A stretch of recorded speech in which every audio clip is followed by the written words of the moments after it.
আসসালামু আলাইকুম। আমরা নন ওভেন শপিং ব্যাগ তৈরি করি। আপনারা জানেন আমরা সব রকম ব্যাগের কাজ করি। সব রকম ব্যাগেরই আমরা অর্ডার নেওয়ার চেষ্টা করি। তবে আজকে যে ভিডিওটি দেখানোর চেষ্টা করছি এটি শতভাগ সেলাই করে তৈরি করা একটা ব্যাগ, অর্থাৎ একটা সুইং ব্যাগের প্রোডাকশন প্রসেস আপনাদেরকে দেখানোর চেষ্টা করছি আজকে।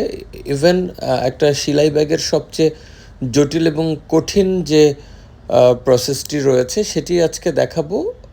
আপনারা জানেন যে ক্রস সেলাই ব্যাগগুলো আমরা অনেক ক্ষেত্রেই অর্ডার না নেওয়ার চেষ্টা করি, কারণ আমাদের প্রচণ্ড রকম প্রোডাকশনের প্রেশার থাকে, অনেক অর্ডার থাকে, আমাদের সব সময় এই কাজগুলো করা যায় না। কারণ এই যে দেখতে পাচ্ছেন যে ক্রস হচ্ছে, এই ক্রস সেলাইগুলো আসলে অনেক সময় সাপেক্ষ ব্যাপার। এগুলোর জন্য প্রচুর সময় লাগে, প্রোডাকশন খুব স্লো হয় এটাতে, এবং খুব এক্সপার্ট অপারেটর ছাড়া এই ক্রস সেলাইগুলো আসলে করতে পারে না সুন্দরভাবে।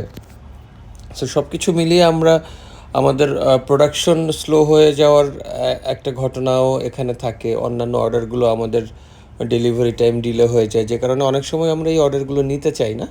তো আজকে আমরা সেই জটিল প্রক্রিয়াটি আপনাদেরকে দেখাচ্ছি, আমরা কিভাবে ক্রস সেলাইটা দিয়ে থাকি, বা একটা ক্রস সেলাইয়ের শপিং ব্যাগ আসলে কিভাবে তৈরি হয়। এই ব্যাগটি সম্পূর্ণ রকমভাবে সেলাই করে তৈরি করা, হ্যান্ডেল থেকে শুরু করে সব কিছু। ধন্যবাদ সবাইকে। আসসালামু আলাইকুম।